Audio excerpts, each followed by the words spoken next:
Šajā video apskatīsim, kā sadalīt rēķinu klientiem. Tad šeit kreisajā pusē mēs redzam klientu numuru. Uzspiežot uz produkta, uzspiežot numu, iespējams izvēlēties klienta numuru. Piemēram, par picu, Coca-Cola un depozītu maksu maksā viens klients, taču par haviešu picu maksā otrs, un par šķiņķu un sēņu picu maksā trešais. Šādi mēs atlasām, kuri klienti maksās par ko. Tālāk spiežam rēķina dalīšanu un izvēlamies, kurš klients tagad maksās.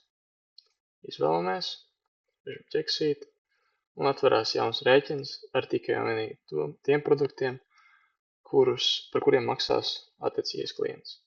Tad attiecīgi spiežam maksāt karti vai skaidrā.